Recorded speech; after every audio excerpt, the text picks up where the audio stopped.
Hồng Vân và Quốc Thuận. Xin chào mừng quý vị đã đến với chương trình Vợ chồng son. Mấy người bạn kia chỉ gật đầu thôi, còn vợ em thì không có trả lời. Ủa mà lý do gì sao mà em không trả lời? Tại vì em không thích thấy ổng, lúc đó ổng nhìn ổng dơ dơ bẩn bẩn á. Nhìn ổng dơ dơ bẩn bẩn á. Thôi bây giờ em đừng đi với người ta nữa. Biết đâu em xuống đó em chơi cũng thua cũng vậy à. Còn đi với anh này, ví dụ người ta có 1 triệu, người ta cho em 10.000 thì nó là bình thường. Còn anh không có gì, anh cho em hết tất cả thì đó mới là tình thương của anh. Còn ở đâu đó mà mình cảm thấy thương ổng là bắt đầu là thương ổng, là đi theo ổng.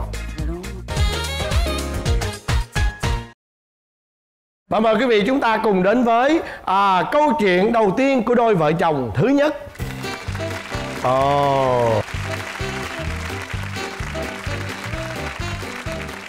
Rồi tôi đã nhận ra ai rồi. Nhận ra rồi phải không? Mời em. Dạ. Đây chắc có lẽ là quý vị cũng dễ dàng nhận ra đây là một cặp đôi rất là hot.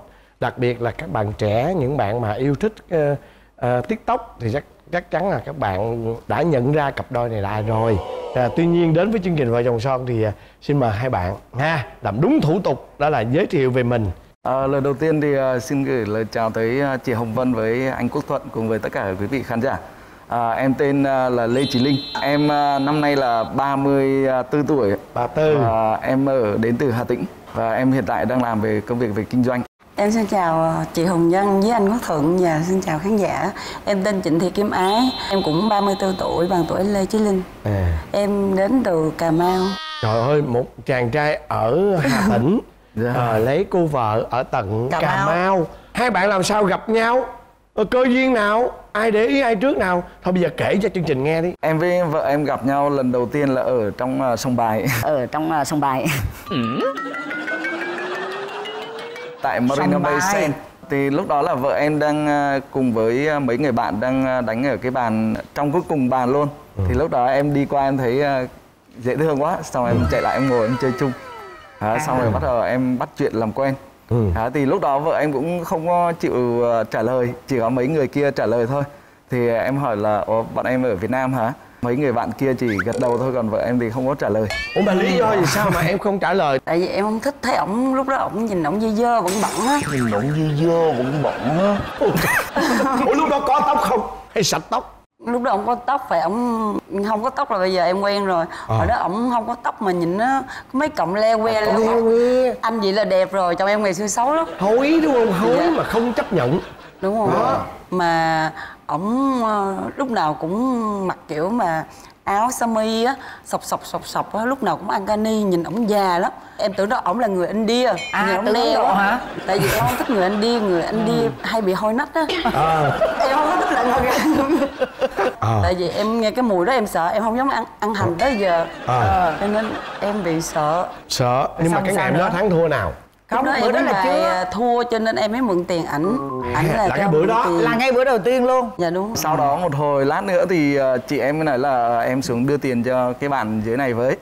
Thì em đưa xuống em thấy wow, ok đấy. Là lúc đó có xin được không? Lúc đó thì vẫn chưa, xin bạn vẫn không cho. Thì phải một thời gian sau nữa thì em xin của chị em. Thì chị em mới cho số, thì bắt đầu em mới gọi điện để liên lạc. Đến tháng thứ mấy thì bắt đầu là em chịu anh này? Cũng lâu lắm á. Tại vì Khoảng em 1 tháng. Em có bồ ở đó. Em sắp lấy chồng ở bên Singapore. Nhưng mà là ảnh biết em có bạn trai không? Biết mà anh vẫn cua. Bồ em á thì biết tiếng Việt hơi hơi.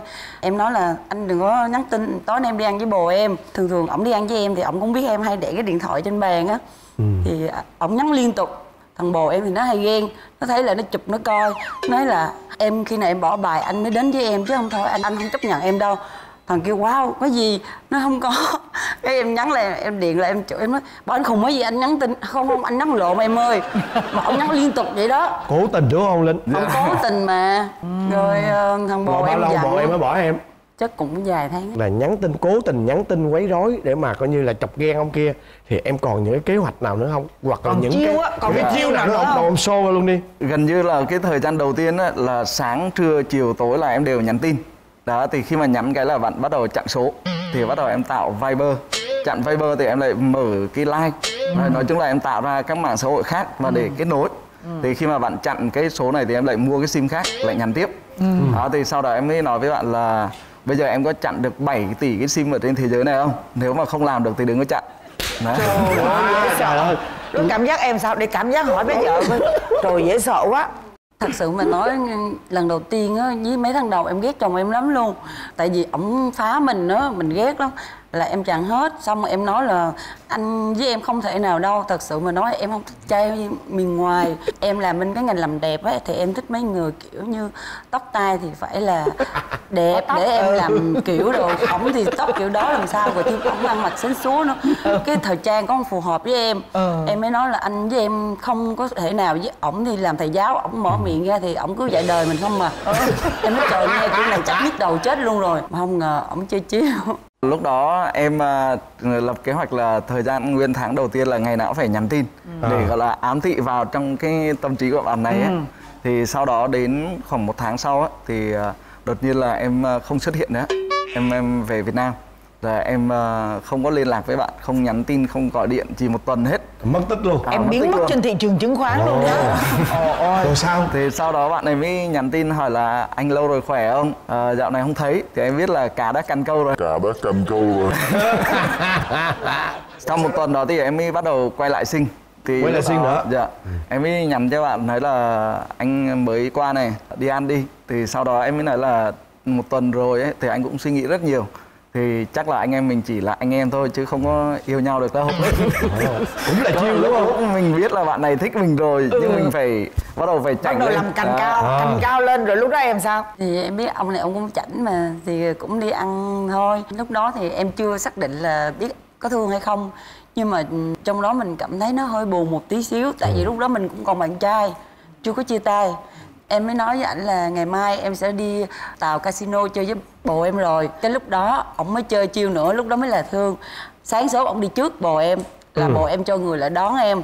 Em không ngờ là ổng gan vậy đó, ổng đi lại trước luôn. Ông nói là thôi em đừng có đi. Kiểu như ổng tấn công trước á chị. Ông hất tay trên á. Cái bắt đầu em lúc đó em có không nghĩ là mình thương đâu. Mà sao em nghĩ là không biết sao em mới chọn là em ở lại với ổng, là em không đi. Sao em mới nói là thôi bây giờ em đừng đi với người ta nữa. Biết đâu em xuống đó em chơi cũng thua cũng vậy à. Còn đi với anh này, ví dụ người ta có 1 triệu, người ta cho em 10.000 thì nó là bình thường. Còn anh không có gì, anh cho em hết tất cả thì đó mới là tình thương của anh. Câu đó mà mình cảm thấy thương ổng. Là bắt đầu là thương ổng, là đi theo ổng. Dạ đúng. Rồi sau đó tình cảm của hai đứa là có Chính thức. có Hai đứa chính thức là yêu nhau đó. Tình cảm của hai đứa có yên ổn không? Hay là có sóng gió? Dạ rất là nhiều sóng gió. Khi đó em ở bên Sinh thì tính lấy chồng ở Sinh cho nên mới ở. Thì không ở nên thì hai đứa mới nói là thôi về Việt Nam làm lại. Thì cũng quay về Việt Nam. Thì lúc đó thì hai đứa chơi nhiều quá, nợ nần đồ nhiều. Quay về một cái con số 0. Mới đi làm lại thì nó hơi bị khó khăn. Mà lúc đó thì mình về đây thì mình bỏ hết tất cả vì ổng. Đó về lại thì bị khổ lại bị ổng lăng nhăng. Đó, lúc đó bắt dính thì lúc đó cảm thấy bị cú sốc quá lớn. Sao kỳ vậy? Linh nói con Thì Linh mê gái dữ lắm chị ơi. thì đàn ông ai mà không mê gái, nhưng mà vấn đề ở đây là tại sao mà em khó khăn lắm em mới hốt được cái hàng này mà giờ em về em lại đi tìm những cái hàng khác là sao? Hồi đó là về em nghĩ là em sẽ thay đổi được vợ em. Xong đó thì em nói mấy năm sau vợ em mới chịu thay đổi. Đó, bởi vì vợ em cũng mê đánh bài. Về Việt Nam rồi đó thì em gom mãi mới mua được cái máy tính. Đó, thế là vợ em ở nhà, khi mà em để cái máy tính ở nhà để em đi uống cà phê, em về bà đưa cầm mất cái máy tính của mình để đi đánh số đề. Thì lúc đó là bắt đầu mình thấy rằng là cái người này chắc là mình lựa chọn sai lầm rồi. Mình muốn thay đổi, mình nghĩ là sẽ giúp được họ thay đổi, nhưng 2-3 năm rồi vẫn không được thì thôi đi kiếm người khác. À vậy đó hả? Yeah. Ủa như vậy thì cái mối tình của các bạn đến bao lâu thì hai bạn mới chính thức coi như là lấy nhau? Cũng 4-5 năm đấy. 4-5 năm mà trong khoảng thời gian đó là cũng chia tay đâu mấy lần hả? 7 năm chứ, lấy nhau mới 7 năm á. 7 năm. Chia tay 2 năm. Chia tay 2 năm. Thật ra 2 năm đó thì cái người bạn trai bên em Singapore về tính cưới em lại. Thì gặp lại anh này có một bệnh rất là nặng, tưởng nó là chết á. Nói chung là cũng có một cái người cô ở bên ở ngoài vô thăm, rồi kêu con em qua thăm ảnh. Thì nói chung là cũng nhờ cái cô đó đưa hai vợ chồng tới là một cái duyên. Thì một hôm cô đó vô Sài Gòn chơi thì kêu qua thì mình qua thì thấy ảnh bệnh gì đó mình đang sốc không có nở. Thì tức là lúc đó Linh bị bệnh nặng đó hả? Dạ đúng rồi. Lúc đó em bị sốt xuất huyết. Dạ đúng rồi. Thì một hôm thấy ảnh như vậy rồi chăm sóc rồi ghét hai đứa có tình cảm lại. Có nghĩa là chị cái hiểu thời cái điểm mối đó là lúc đó là em bị xong thì lúc đó em cũng có bạn gái, vợ em cũng chuẩn bị cưới rồi, nhưng lúc đó vợ em bị nổi cháy rạ nên là không có làm đám cưới được. Thì khi mà gặp lại đó thì lúc đó em mới thấy là vợ mình vẫn còn có thể thương mình ấy. Thì lúc đó em nói là thôi bây giờ cưới nhau đi. cái là hiểu là vợ mình thương mình thiệt đúng không?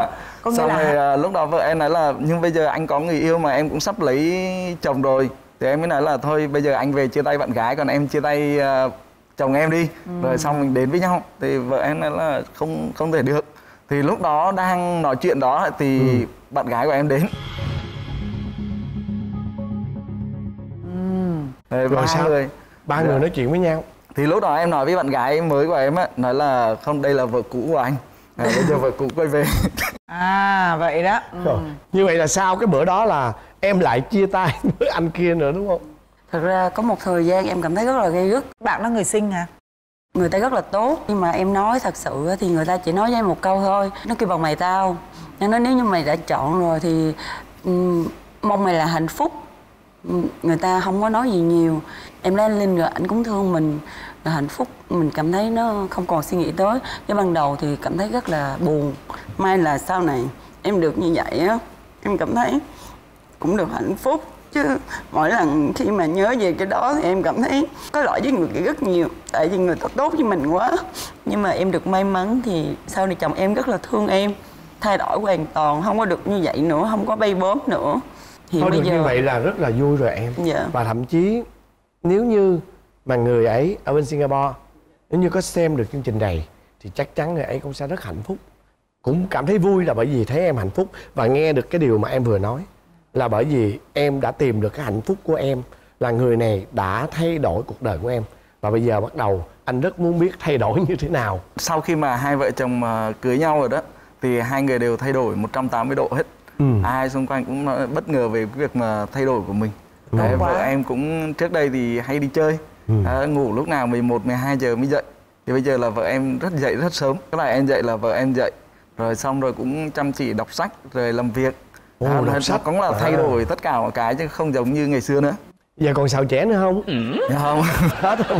Hết rồi. Thôi như vậy là quá tốt Vậy rồi. là hay quá. Thôi bây giờ nói chuyện Vô luôn chị ơi. phải có cái chuyện kia chứ. Cái vụ kia Cái chuyện mà lấy nhau rồi mới lòi ra tật xấu chứ, phải có chứ, sao mà không có được, đúng mình con người mà đúng không? Dạ. Thì vợ em chỉ có một cái duy nhất thôi là nóng tính. Còn lại mọi cái là đều ok. Ổn hết Còn đúng không? em ngày xưa thì là rất nóng tính, thì sau này em lấy vợ em lại điềm tĩnh lại. Là bây giờ nóng cỡ nào, nóng cỡ nào? Nóng nhiều lúc là ví dụ như có một lần bọn em đi Nhật thì em đưa cả công ty đi. Thì lúc đó vợ em mới mua 4 cái áo cặp, là có 2 cặp, có một gia đình kia với là gia đình em. Thì vợ em nói là chồng mặc đi. Thì em mới nói là không, anh đưa tất cả toàn bộ đội ngũ đi. Thì anh là lãnh đạo công ty làm sao mình có thể mặc đồ riêng như vậy được. Thì vợ em bắt đầu chửi sùm lên hết. Đó, thì trên đường đi taxi ấy, lúc đó em giải thích em nói vợ em táng cho em cái. vợ em tặng cho em cái. Xong ra đến sân bay là vợ em quay về luôn, không có đi nữa. Thì lúc đó chỉ có mình em đi thôi. Thì em đặt Grab đưa cái vali của vợ em về. Lúc đó em có lỗi thì tại vì lúc đó đang có bầu, hình như là trong người không được có tỉnh táo. Đúng Lúc rồi, có bầu đúng hay rồi, có nóng bầu. lắm nha. Đúng đó có em bầu, nóng ghê lắm. Em thay đổi kinh khủng lắm. Nói là chửi dơ dơ vậy, kiểu như y như bà điên vậy đó. Thôi như vậy thì lại là không phải là cái lỗi nóng rồi. Cái đó Sau là này thì sau này vẫn nóng hả? em phải kể chi tiết sau này khi mà đã sanh rồi. Đến bây giờ vẫn thi thoảng vẫn còn nóng. Đúng là cái nóng tính Bây giờ thỉnh thoảng Bây giờ đỡ hơn ngày xưa tôi, đỡ hơn cái thời mang bầu thôi. Rồi bây giờ còn tật gì nữa nè? Đối với vợ em thì chắc là chỉ có mỗi cái đó thôi. Còn lại mọi cái là ok hết. Rồi thế còn em, chồng em sao? Chồng em thì cái gì cũng giỏi, nhưng mà có cái ông hơi mê chơi, mê cái môn gì là ông chơi ghê lắm. Cho nên mỗi lần ông đi chơi như vậy cái bắt đầu em hơi bị sợ. Tại vì ngày xưa mà ông cua gái á, là cua đứa nào là phải được đứa đó, Phải dính đứa đó đó. cho nên cảm giác mình cũng hơi sợ. Mình sợ sau này ông mê con nào nữa chắc ông bỏ gia đình nữa. Cho nên em sợ là cho làm như thế nào cho kiềm chế lại được đỡ Tức là đỡ. biết điều chỉnh cái đam mê đúng không? Dạ đúng đó, rồi. biết điều tiết á, tức là điều tiết lại cái đam mê. Cân bằng Dạ lại. đúng rồi. Nhưng mà con từ lúc là- mà lấy nhau về, có nghĩa là 5 năm ở với nhau, ổng có lén Dạ phén không. bên ngoài không? Cái đó thì không. Nhưng mà em là em sợ sau này thôi đúng không? Dạ tại vì cái người xưa người ta hay nói mà Giang Sơn vậy đợi bản tính có dời á, cho nên em cũng hay sợ. Sao em không nghĩ đến một cái việc nó ngược lại? Cái chuyện đam mê á và sống chết với cái đam mê của mình, đó là cái bản tính của ảnh rồi. Thì trong cái đam mê nó có rất nhiều thứ, mê gái, mê chơi, mê làm ăn, mê công việc, hoặc là mê một cái môn nghệ thuật, hoặc là môn thể thao nào đó. Thì nếu như bây giờ á em hướng cái mê đó, né hết cái chữ mê gái với mê chơi đi, hai cái né ra, thì còn lại những cái kia nếu anh mê được thì quá tốt. Tại vì nếu như anh mê những cái đó thì anh không còn thời gian đến mê gái với mê chơi nữa. Hiểu ý chị không? Đúng đó. Tánh ổng á không có xấu gì hết, chỉ có một cái là mê chơi. Nếu ở nhà mà mỗi khi nó đi chơi là xúm đồ là đi một cái một gì đó, không báo trước với vợ con gì đó, gọi điện không được thì là mình lo thôi. Chứ ở nhà thì tánh thì lúc nào cũng vui vẻ, giỡn như đứa nít vậy đó. Chị cảm giác là vợ em vẫn còn cái điều gì mà chưa nói với em á. Thì Dạ. nãy giờ chị ngồi nói chuyện với vợ em thì vẫn có cảm giác đó. Hôm nay nhân cơ hội đến với Dạ. chương trình Vợ Chồng Son, thì như chị Vân vừa mới nói thì anh cũng rất muốn Linh đi, mình đàn Dạ. ông mà đúng không? Dạ. Anh rất muốn em thể hiện bằng lời nói, bằng hành động, gửi đến cho vợ mình nhân cái dịp mà đến với chương trình ngày hôm nay. Dạ. Chỉ cần là vợ tin tưởng, bởi vì chắc chắn là bây giờ em đã thay đổi rồi. Ngày xưa là chồng xác định rất rõ là khi mà mình chưa lập gia đình thì mình sống thoải mái sao cũng được hết. Nhưng khi mà mình có gia đình thì có hai thứ. Thứ nhất là mình sẽ dành toàn tâm toàn ý cho gia đình. Thứ hai là buổi trưa và buổi tối là đều về nhà ăn cơm. Thì vợ thấy 5 năm rồi thì vẫn giữ nguyên một cái thói quen như vậy. Và 5 năm đủ thời gian để vợ tin tưởng rồi. Thì mình không phải lo bất kỳ một cái gì nữa. Vợ nói gì Dạ. chồng đi cưng. Thật ra thì bây giờ vợ rất là tin chồng, nhưng có một cái phụ nữ của mình mà chị có cái gì vết thương ở trong lòng rồi thì nó hay bị khơi dậy á. Với lại bây giờ thì chồng của em thì cũng thành công rất là nhiều, xung quanh thì nhiều người dòm ngó lắm. Cho nên em thì nói chung là phụ nữ mà lúc nào mình cũng muốn giữ cho cái gia đình của mình nó hạnh phúc. Thì nói chung là nói không ghen thì thật ra là không phải, thì cũng có, nhưng mà thật ra ở chồng em thì em cũng tin tuyệt đối. Chỉ mong là chồng làm cho mình nó rõ ràng một tí, là không còn gì để em phân vân nữa hết. Giờ em nhớ là cũng 1,5 2 năm gì đó. Xong cái tự nhiên bữa đó em đang ở nhà, tới anh Trực, đã tới anh Trực rồi. Xong anh xong á, kéo tay em giờ mình kết hôn đi. Xong em nhìn xuống thấy 2 cái nhẫn. Xong em còn nhìn thấy tờ giấy 3 triệu đó chị. Xong em còn nhìn thấy tờ giấy 3 triệu đó chị. Xỉn á, thì trước giờ có 2 lần xỉn nặng thì là ở nhà bố mẹ vợ. Có 1 lần xỉn về thì đi xe máy về, ói ở trong nhà vệ sinh. Xong tự nhiên ra cởi hết đồ chị, nằm giữa nhà vậy. Năm mới tiêu nhiệt tan phiền, Lipcool giúp đề kháng tăng liền. Và tiếp theo thì xin mời quý vị chúng ta cùng đến với một câu chuyện của cặp vợ chồng thứ hai.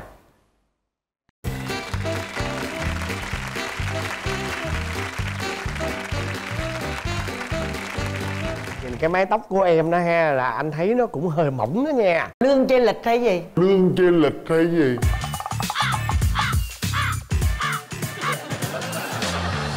Để có như chia sẻ với em nó, ví dụ có nhu cầu gì về tóc tai thì cứ chia sẻ với anh Thuận nghe. Xin mời hai bạn giới thiệu về mình. Chào chị Hồng Vân, chào anh Quốc Thuận. Em tên là Hà Mạnh Cường, năm nay em 33 tuổi. Hiện tại là em đang làm nhân viên văn phòng. Bọn em đang ở quận 7 ạ. Mời vợ Cường. Dạ chào chị Hồng Vân, anh Quốc Thuận. Em là Mai Hương, em cũng 33 tuổi và em cũng đang là nhân viên văn phòng. Đều là nhân viên văn phòng và đều là tuổi con rồng, đúng không? Lần đầu tiên các bạn gặp nhau ở đâu nè? Và tình yêu nảy nở ra sao? Hồi đó là năm 2016, em còn làm việc và sinh sống ở bên Singapore. Thì lần đầu tiên gặp nhau là lúc đấy là Hương đi cùng với gia đình du lịch. Mà em với Hương thì có một cái cơ duyên rất là hay á. Cậu mợ của Hương á là ba mẹ nuôi của em, rất là thân với bố mẹ của em. Nhưng mà từ nhỏ đến lớn thì hai đứa cũng kiểu như là chỉ là nhìn thấy nhau lướt qua, không ấn tượng gì cả. Đến cái đợt đấy Hương đi qua cùng với lại gia đình với Tại hàng xứ đi. người. Dạ, đúng rồi, tại xứ người thì lúc đấy em mới bắt đầu em để ý. Thứ nhất là hợp nhãn mình rồi, là em cũng đã thích rồi. Với lại Hương rất là hài hước, nên là em có ấn tượng ngay. Như vậy là có ấn tượng đẹp về Hương. Thế còn Hương thì sao? Thực ra lần đầu gặp thì cũng không có ấn tượng gì lắm. Em cũng biết là có một bạn nào đó bằng tuổi mình tên Cường, cũng biết từ bé rồi tại vì biết ba mẹ anh mà. Với lại thực ra là trước đó khoảng nửa năm á, khoảng 2015 hay 2014 gì á, hồi đó Cường bên Singapore thì em làm trong công ty của Singapore. Có một cái điện thoại của công ty cấp ấy bị hư thì em gửi sang nhờ anh sửa. Thì lúc đó là gặp thì cũng kiểu như là nghĩ là nhờ anh cầm cái điện thoại giùm mình đó thì cũng muốn cảm ơn đó. Sau đó thì sao? Cường có tìm hiểu về cô này, xem coi cái tình trạng cô ấy là độc thân hay là có bạn trai. Sau đấy thì em cũng có liên hệ với lại em họ là con gái đầu của ba mẹ nuôi của em á. Bạn đó với lại Hương rất là thân với nhau. Tại vì tính em cũng hơi kỹ một xíu á, là có nghĩa là đối tượng mà em để ý á, mà nếu mà đã có bạn trai rồi là em sẽ không tấn công. Thì bạn đó bảo với em là Hương hiện tại là chưa có bạn trai. Thì em nhớ là sau đấy là em bắt đầu tấn công là 8 tháng 3 năm 2017 hay 2016 thì em không nhớ chính xác. Em có nhờ một người bạn khác mua hoa tặng cho Hương mà giấu tên 8 tháng 3. Nhát quá vậy. Đã quyết định tấn công người ta rồi còn lại tặng hoa rồi còn giấu tên nữa là đâu chị. Ủa sao bên này nói là giấu tên? Nhưng mà cái người bán hoa người ta ghi một cái chữ rất là nhỏ là Cường con ba Hưng mẹ Hường, ghi rất nhỏ trên cái tấm này nè. Sợ lộn đó đúng không? Cũng nhờ bà bán hoa cẩn thận á em. Em ngồi em nhìn cái bó hoa nó phải nửa tiếng tự nhiên nhìn thấy cái dòng rất là nhỏ.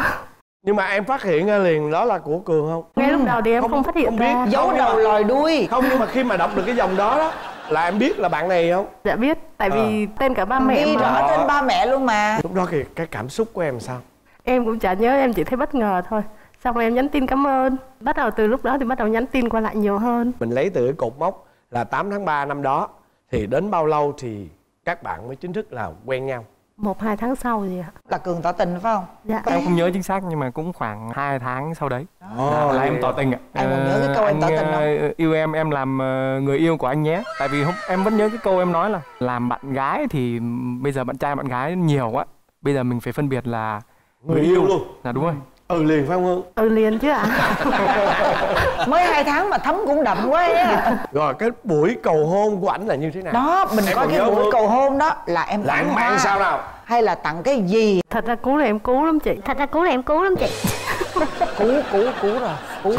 Cú. Quen nhau hình như em nhớ là cũng 5,5-2 năm gì đó. Xong cái tự nhiên bữa đó em đang ở nhà tới ăn trực rồi, xong ăn xong á kéo tay em giờ mình kết hôn đi. Xong em nhìn xuống thấy 2 cái nhẫn, mà 2 cái nhẫn như là cái nhẫn đám cưới á. Xong em nhìn mà cái nhẫn gì trông nó rất là lạ, kiểu chưa cưới mà là đã đưa cái nhẫn đôi và 2 vợ chồng cưới á. Xong em còn nhìn thấy tờ giấy 3 triệu đó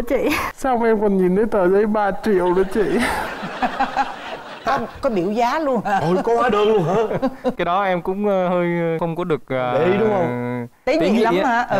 Thì cũng chia sẻ với anh chị là lúc đầu em cũng, tại vì em cũng thích lãm mặt này kia, lúc đầu em cũng tính là sẽ rủ đi nhà hàng xong rồi làm một cái buổi cầu hôn rất là hơi khoa trương một chút ấy. Nhưng mà em không biết sao tự dưng tối hôm đấy em lại quay xe 180 độ, em suy nghĩ bảo thôi đằng nào mình cũng xác định cưới rồi, thôi mình nói nó đơn giản nhẹ nhàng thôi, nó riêng tư một chút. Thì lúc đấy là 2 đứa ở trong phòng thì em mới nói với Hương như vậy. Nhưng mà thực sự nếu mà em có cơ hội mà làm lại thì em nghĩ là em sẽ vẫn thích khoa trương hơn. Tại vì tính của em là em hơi thích khoa trương một chút ấy. Nhưng cái tình cảm của em á, là em không có ngại em che giấu trước đám đông.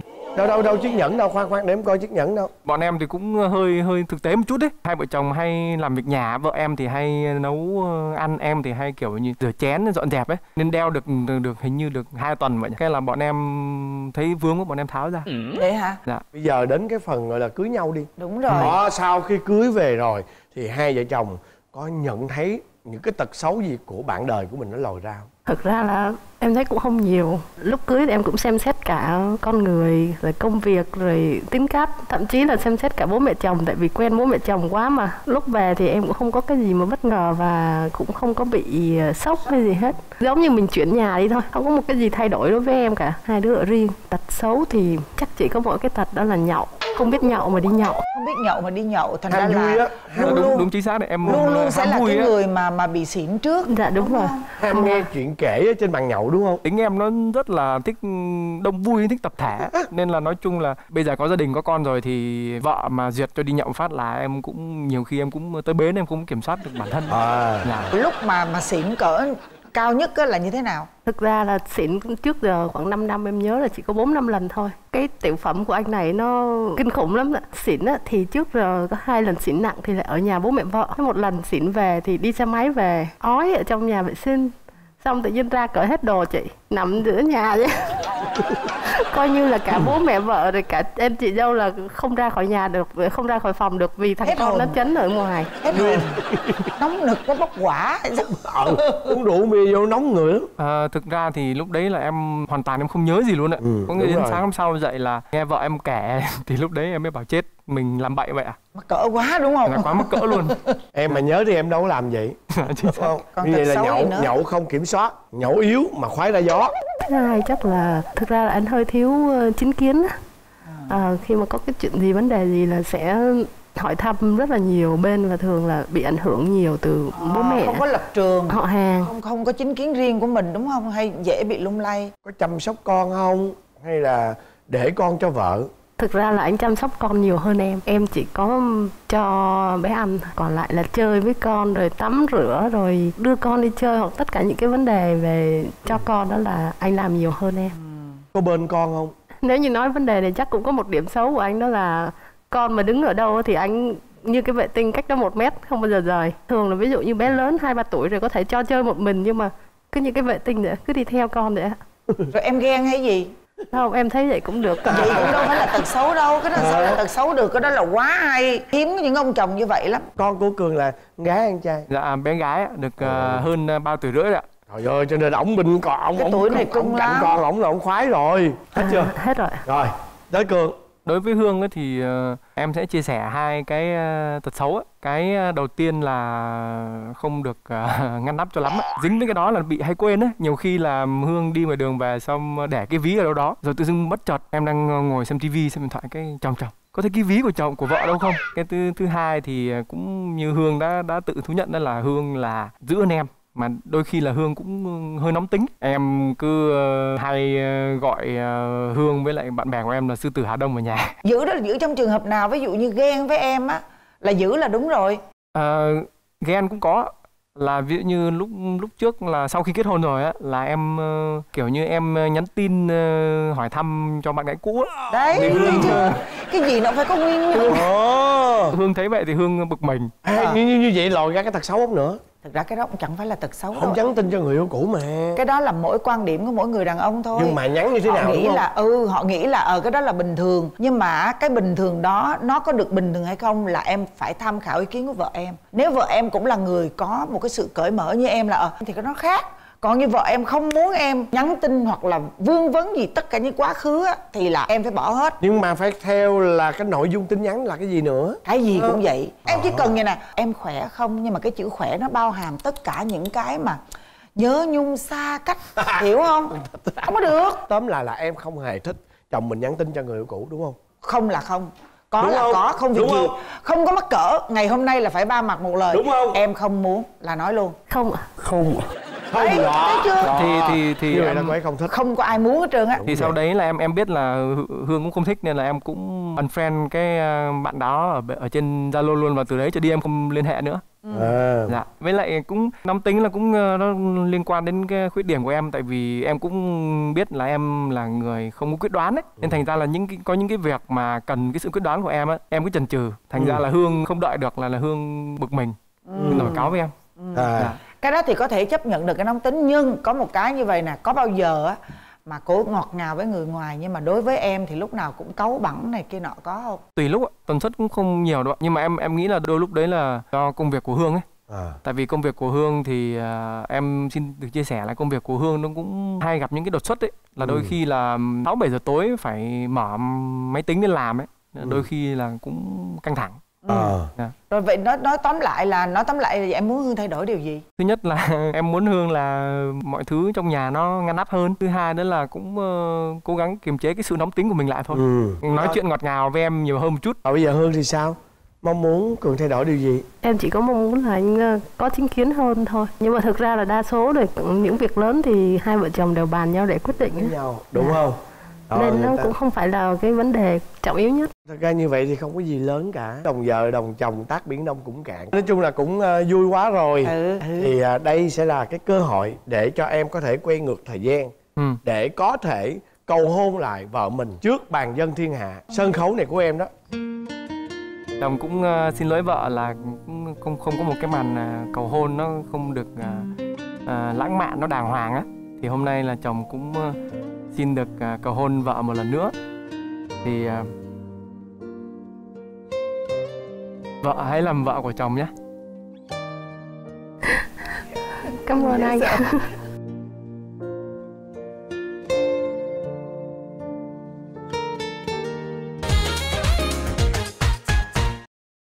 Và bây giờ sẽ là phần kiểm tra hiểu ý và bốc thăm may mắn.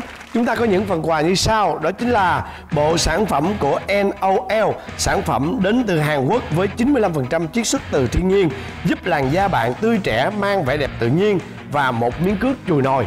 Và món quà thứ hai đó chính là bộ sản phẩm ớt cao cấp Aji Charapita, đến từ thương hiệu Miso, gồm có giấm ớt, muối ớt và sốt ớt, rất thơm ngon, chứa nhiều vitamin A, chất chống oxy hóa, mang lại giá trị dinh dưỡng cao cho sức khỏe. Và món quà thứ ba đó chính là trọn bộ son môi Jurica với 5 màu sắc trẻ trung đến từ Nhật Bản, phù hợp với mọi cá tính đến từ Love Shopping. Và món quà thứ tư đó chính là sản phẩm cốt phở bò của công ty Quốc Việt Food, được sản xuất theo tiêu chuẩn FDA, giúp cho món ăn thơm ngon tròn vị và tiện lợi hơn trong quá trình chế biến. Sản phẩm không có MSG và không dùng chất bảo quản. Còn bây giờ là đến phần kiểm tra hiểu ý. Hai bạn nghe kỹ câu hỏi của tôi nha. Điều gì chồng hay làm khiến vợ bực mình? Đó, mời hai vợ chồng giơ quả tim ra. Điều gì khiến vợ bực mình? Cái gì đây? Này đánh gì? Đúng rồi, đúng rồi. Đúng luôn rồi.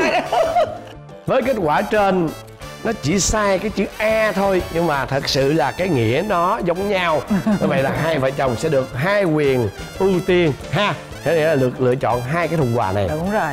Em chọn màu xanh. Rồi, còn em? Em chọn màu vàng. Màu vàng, tô màu hồng đó. Chị màu đỏ. Rồi, mời các bạn.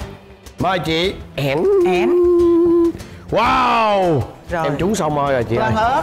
Chị ớt đúng không? Ăn xong rồi pha son. Rồi, mời hai vợ chồng chuẩn bị mở nào. 1, 2, 3, mở. Wow, chúc mừng em nghe. Vợ Linh đã nhận được một phần quà, đó chính là bộ sản phẩm NOL đến từ Hàn Quốc. Và chúc mừng Linh đã nhận được phần quà, đó chính là sản phẩm cốt phở bò của công ty Quốc Việt Food. Rồi, chúc cho hai bạn sẽ mãi mãi hạnh phúc như thế này. Trong năm nay sẽ có tin vui. Và có tin vui nhớ báo cho chương trình và báo cho chị Hồng Vân và Quốc Thuận biết nha. Rồi, đứa đầu là Lucky là con trai đúng không? Năm nay sẽ là Candy. Đó, một đứa con gái nha. Đó, rồi, kính thưa quý vị, đến đây thì thời lượng phát sóng dành cho chương trình Vợ Chồng Son của tuần này đã hết. Thay mặt chương trình xin cảm ơn quý vị khán giả đã yêu mến và ủng hộ chương trình Vợ Chồng Son. Và chúng ta sẽ gặp lại nhau vào lúc 22 giờ tối Chủ nhật hàng tuần trên kênh HTV7 với chương trình Vợ Chồng Son.